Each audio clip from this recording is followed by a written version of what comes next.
గురుభ్యో నమ. గురుర్బ్రహ్మ గురుర్విష్ణు గురుదేవో మహేశ్వర గురు సాక్షాత్ పరబ్రహ్మ తస్మై శ్రీ గురవే నమ. భక్తాదులందరికీ నమస్కారం తెలుపుతూ ఈరోజు వచ్చే వీడియో ఏంటంటే, ఒక గొప్ప కవీశ్వరుడు సిద్ధప్ప వరకవి అంటారు. ఇతను శనిగరం దగ్గర అనంతసాగర్ ఇక్కడ ఈ ప్రాంతంలో ఆ గ్రామంలో ఉండేవాడని చెప్తారు. ఆయన చాలా కవీశ్వరుడు, ఎన్నో సీస పద్యాలు రాసిండు. అందులో పంచాంగం కానీ, ఇంకా చాలా వాస్తు శాంతి కానీ, వాస్తు దోషాలు ఉంటాయి కానీ చెప్పటం చాలా పరిపాటిగా ఉండేది. వాళ్ళు వచ్చి కుమ్మరి కులం వాళ్ళది. సిద్ధప్ప వరకవి అంటారు. చాలా గొప్పగా పేరు పొందారు. ఇప్పుడు ప్రస్తుతానికి లేరు. వాళ్ళ కొడుకు కూడా ఇప్పుడు చూస్తున్నారు ప్రస్తుతానికి. ఆయన కూడా దగ్గర దగ్గర 75 ఏళ్ళ వరకు ఉంటాడు వాళ్ళ కొడుకు కూడా.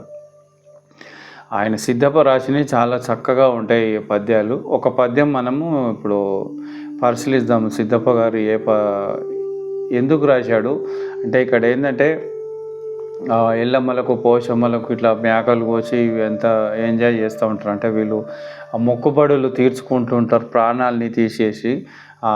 ఈ పద్యంలో దాని గురించి ఉంటుంది అన్నట్టు. ఎందుకు ఇలా చంపుతున్నారు, జీవహింస చేస్తున్నారు అనేది ఈ సిద్ధప్ప గారు ఈ సీస పద్యంలో మనకు చక్కగా మనకు వర్ణించి ఉన్నారు. ఈ మాయ ఏంటి అనేది మనకు తెలుసుకోవటానికి ఊరికే మనకు అంటే జీవహింస చేయకూడదనే భావంతో మనకు ఇది చెప్పటం జరిగింది.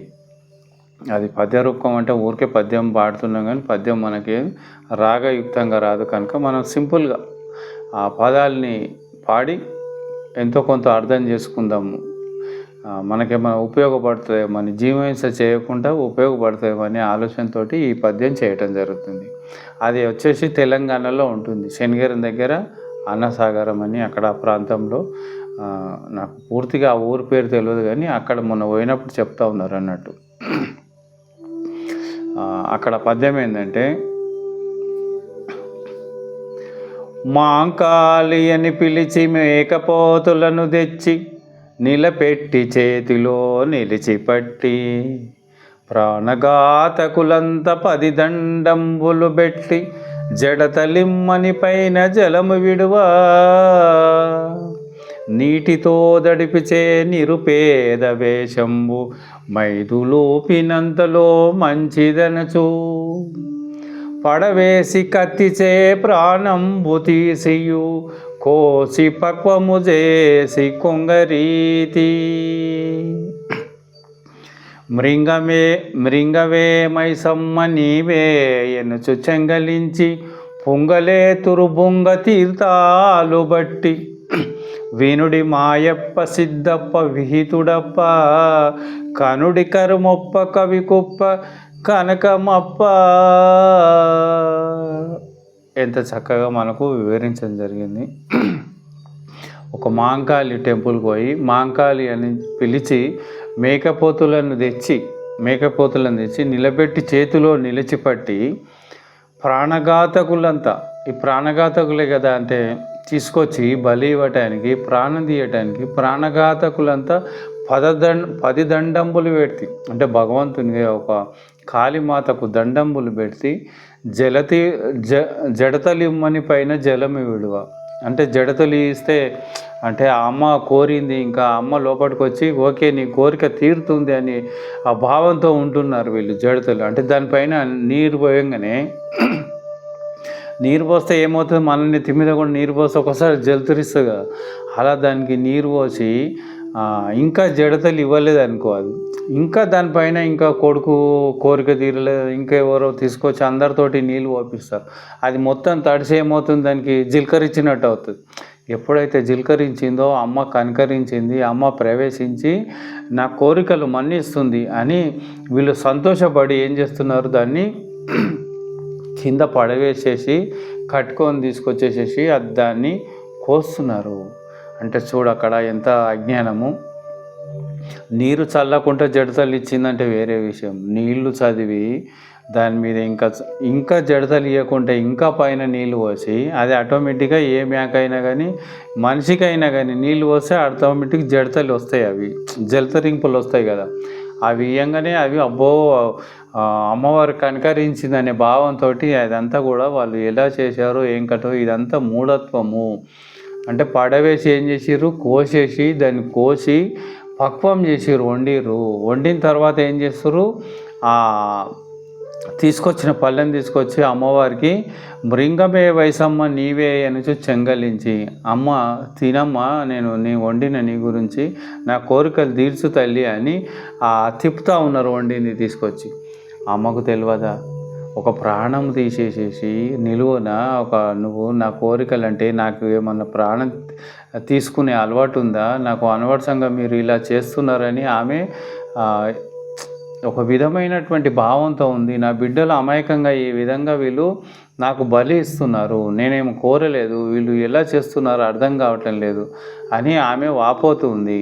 ఆమె వీళ్ళని చూసి అమాయకత్వాన్ని చూసి ఆమె లోపల బాధపడుతుంది.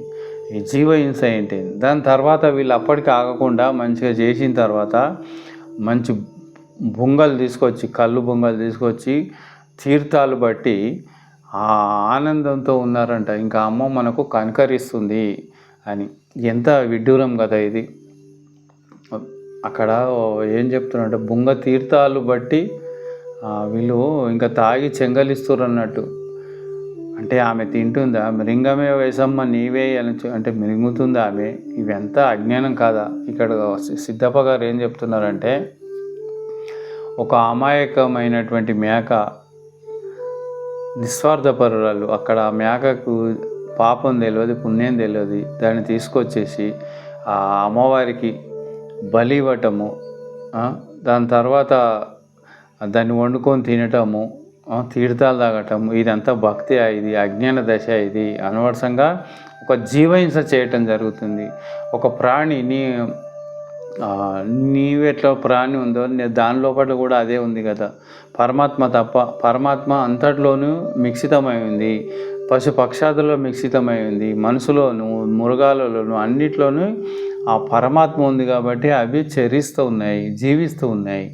అవి ఆ నిండు జీవితాన్ని బలి ఇవ్వటం జరుగుతుంది. ఇది ఎంత అజ్ఞానం, ఇది అమాయకత్వం. కేవలము మన పెద్దలు ఎందుకు పెట్టిరో తెలియదు, అలా పరంపరగా నడుస్తూ ఉంది. ఈ జీవ చాపల్యం, నాలుకకు రుచి గురించి మనము వీటిలను మంచిగా వండుకొని తినటము ఎంతో దీనికి చేస్తున్నాం, కానీ గొప్ప తప్పు చేస్తున్నాము. చాలా అన్యాయమే జరుగుతుంది, జీవహింస జరుగుతుంది. ఇక్కడ బుద్ధుడు కూడా అహింసో పరో ధర్మః అన్నాడు. అంటే అహింసో పరోధర్మ, హింస లేనటువంటిదే భగవంతుడు పెట్టినటువంటి ధర్మము. ఇదంతా అహింసనే జరుగుతుంది. ఒకరినొకరు చంపుకోవటాలేంది, ఇది దాన్ని చంపి మనం భుజించటం ఏంటి? ఇప్పుడు చాలామంది అంటుంటారు మృగాలు మరి వేటాడి చంపుకొని తింటున్నాయి కదా అంటే, అవి సృష్టి ధర్మం. అది ఇప్పుడు పులి ఉంది, అది ఆకులను తినలేదు, అది దానికి కావాలి బ్రతుకు, అంటే కావాలని అందరినీ చంపదు. అది ఎన్ని జంతువులు వచ్చినాయి అన్ని జంతువులను చంపదు. అది దానికి ఆకలైనప్పుడే వేటాడి దాన్ని చంపి తింటుంది. తిన్న తర్వాత మళ్ళీ పక్కపంటి జంతువులు పోతే కూడా అది చంపదు దాన్ని. అంటే ఇంకా ఆకలి లేనప్పుడు దాన్ని చంపలేదు, ఆకలి తీరటానికే. అది తనకు తాను బతకాలంటే కూడా అది అలా ధర్మం ఉంది, ప్రకృతి ధర్మం. కాబట్టి ప్రకృతిని అనుసరించి నడుస్తూ ఉంది. మనము ఇప్పుడు శాస్త్రంలో ఏం చెప్తారంటే, నాలుకతో నీళ్ళు ఏవైతే తాగుతున్నాయో అవి అన్నీ కూడా మాంసాహారులు. ఈ పిల్లి కానీ పులి కానీ ఇంకా కొన్ని జంతువులు, మాంసాహార జంతువులు నాలుకతోటే తాగుతాయి. పాము కానీ ఇవన్నీ కూడా నాలుకతోటే నీళ్లు తాగుతాయి అన్నట్టు. మనుషులు ఇంకా పెదవులతో తాగుతారు, నీళ్ళు కూడా పెదవులతో తాగుతారు, నాలుకతోటి ఇట్లా పెట్టి గుంజుకోదు అన్నట్టు. ఆ పులులన్నీ నాలుకతోటే నీళ్ళు తాగుతాయి, ఇట్లా పెదవులతో తాగాయి. కనుక పెదవులతో నీళ్లు తాగేటువంటి వాళ్ళు కూడా అంతా శాకాహారి, శుద్ధ శాకాహారి అన్నట్టు. మరి అవి మాంసాహారి, అవి సృష్టి నియమం కాబట్టి అవి వేటాడుకొని తింటున్నాయి. నీకేమైంది? నీకు మంచిగా భగవంతుడు శుద్ధ శాకాహారి ఇచ్చిండు, కూరగాయలు అన్నీ పిండి వంటలు చేసుకొని శుభ్రంగా మనం తినవచ్చు. అది కాకుండా ఈ అనవసరమైనటువంటి జంతు బలులు ఏంది, ఈ అమాయకత్వం ఏంది, ఇదంతా కూడా మనం తెలుసుకొని మనం మాంసాహారం తినటం మానేసేసి, ఇంకా ఇక్కడ మాంసాహారం వల్ల ఏం జరుగుతుందంటే మనకు తొందరగా అరగదు మాంసం తింటే. అది చాలా లోడ్ పడుతుంది మన శరీరంలో. అది గుండె మీద బరువు పడుతుందండి. దాన్ని అరిగించాలంటే చాలా దాన్ని ఫిల్టర్ పెట్టాలి. అన్ని కిడ్నీలు ఇవన్నీ కూడా పని చేయాలి బాగా వీటిలను. అవి ఎన్నో గంటలైతే కానీ అది అరగదన్నట్టు. అది చాలా గట్టిగా ఉంటుంది కదా. అదే ఆకుకూరలు అయితే తేలిగా అరుగుతుంది, మన శరీరానికి ప్రశాంతత ఇస్తుంది, మన మనసు ఉల్లాసంగా పెడుతుంది. అదే నాన్ వెజ్ అయితే నిద్రావస్థకు వస్తుందండి. రజోగుణం తమోగుణం క్రియేట్ చేస్తుంది. ఏది మాంసాహారం తింటే ఏమవుతుందంటే తమోగుణం క్రియేట్ చేస్తుంది, నిద్రలోకి వెళ్ళిపోతాడు. అంటే అక్కడ మనం భక్తి చేయాలంటే కూడా అది కుదరనీయదు అన్నట్టు, మనసును ఎప్పుడు డిమ్గా పెడుతుంది అది.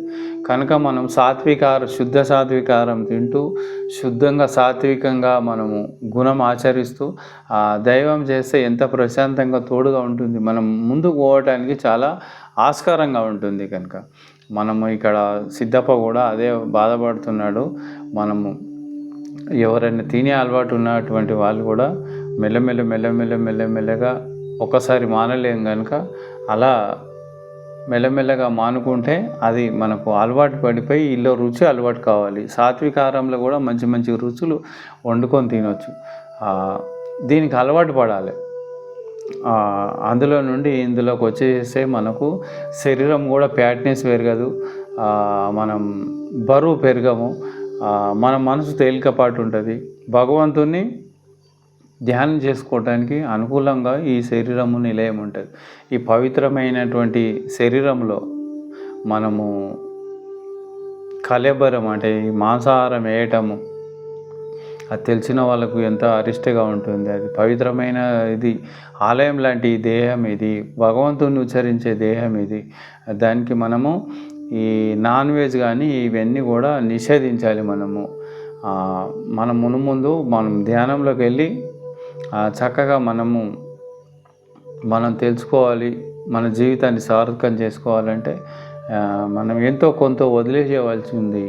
మనం నడిచే నడవడి కూడా సత్యమైన మార్గం నడవాలంటే కొంచెం అలవాట్లు మార్చుకోవాలి. మనం అనుకూలంగా ఉంచుకోవాలి. మన మనసు మన పరిధులకు రావాలంటే కొన్ని నిషేధించవలసింది. మాకు అలవాటు అయిపోయింది, దానివల్ల ఏంటి నష్టము అనే భావన ఉండొచ్చు. కానీ దానివల్ల మనకు శారీరక నష్టము, మానసిక నష్టము, అన్ని విధాల నష్టమే ఉంది. కనుక దాన్ని నిషేధించటము, నాన్ వెజ్ నిషేధించి శుద్ధ శాకాహారిగా మారటము చాలా గొప్ప, ఈ ప్రపంచంలో గొప్పదని మహానుభావులు అందరూ మన శాస్త్రాలు కూడా గోచరిస్తున్నాయి. భగవంతుడు కూడా శుద్ధ శాకాహారి ఉన్నటువంటి వాడు సాత్వికం గుణం కలిగి ఉంటాడు, లేకపోతే రజోగుణం తమోగుణం క్రియేట్ అవుతుందని మనకు శ్రీకృష్ణ పరమాత్మ చెప్పడం జరుగుతుంది. కనుక మనం కూడా ఎంతో కొంత సాత్వికంగా ఆచరించి శుద్ధ శాకాహారిగా మారతారని కోర్సు నేను సెలవు తీసుకుంటున్నాను. జై గురుదత్త.